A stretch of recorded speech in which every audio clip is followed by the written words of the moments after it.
कश्मीर की जनता ने बहुत बड़ा तमाचा लगाया है अलगाववादियों पर।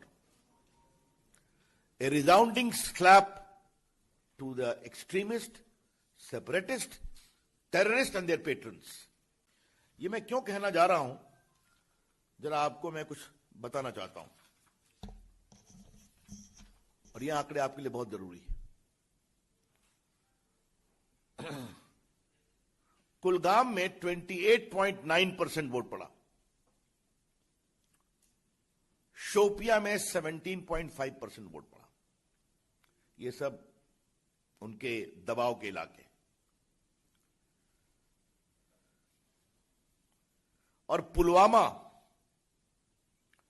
जहां पर जो टेररिस्ट का एक हॉटबेड है, आपको पता ही है, वहां रोज टकराहट होती है, जहां पर जनता निकलती नहीं थी, वहां भी 7.4% वोटिंग दर्ज की गई।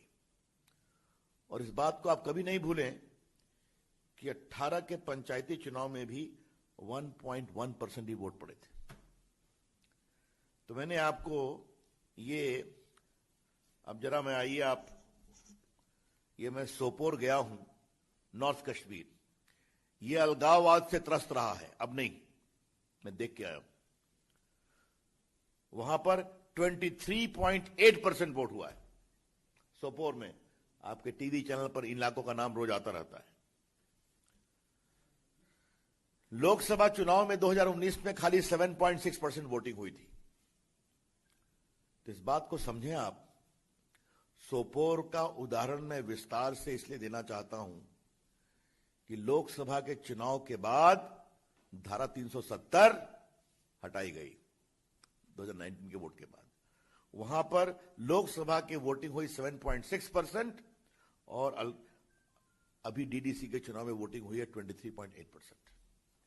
तो इसलिए जान करके मैं ऐसे इलाकों की जानकारी आपके लिए रखना चाह रहा हूं जो जानना बहुत जरूरी है। आपने एक और नाम सुना, बांदीपुरा। वहां भी आपको बहुत खबरें मिलती रहती हैं सिक्योरिटी फोर्सेस से। नॉर्थ कश्मीर के बांदीपुरा में 51.7% वोटिंग हुई, 51.7%।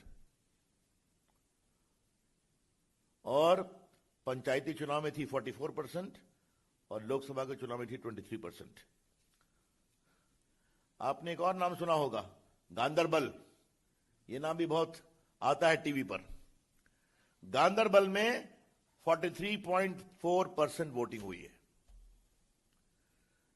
अब इसलिए मैंने पूरे इलाके वैली का नहीं बताया, सिर्फ मैंने सोपोर बताया, मैंने गांदरबल बताया, मैंने बांदीपुरा बताया, मैंने कुलगाम बताया, मैंने शोपियां बताई, मैंने पुलवामा बताया।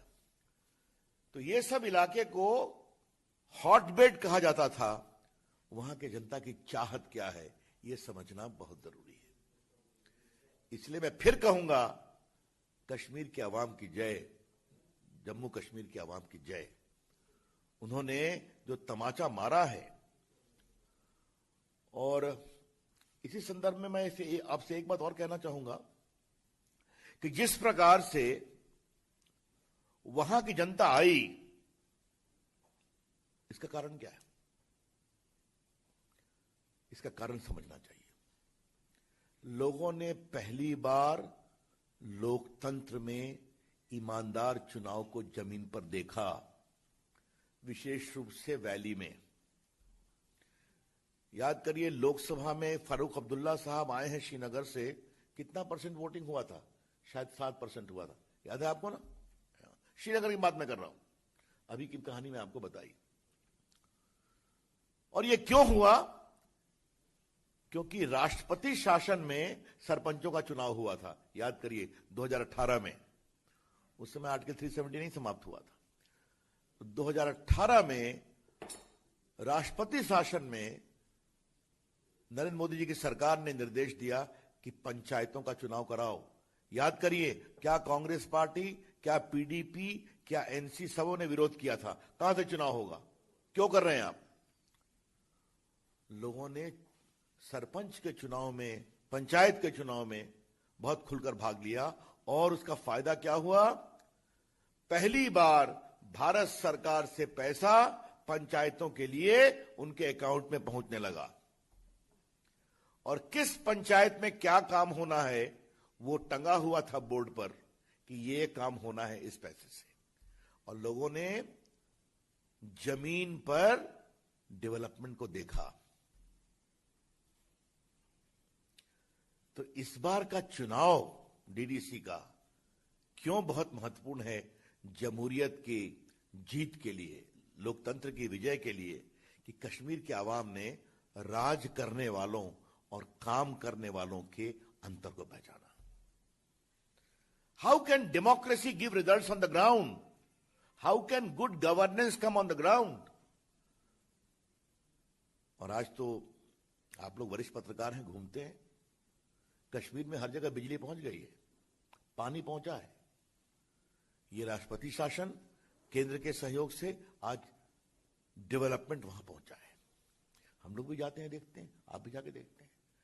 तो लोगों ने वर्षों के बाद मरकज का पैसा पंचायत में पहुंचा है। मरकज मतलब सेंट्रल गवर्नमेंट, और काम हुआ है।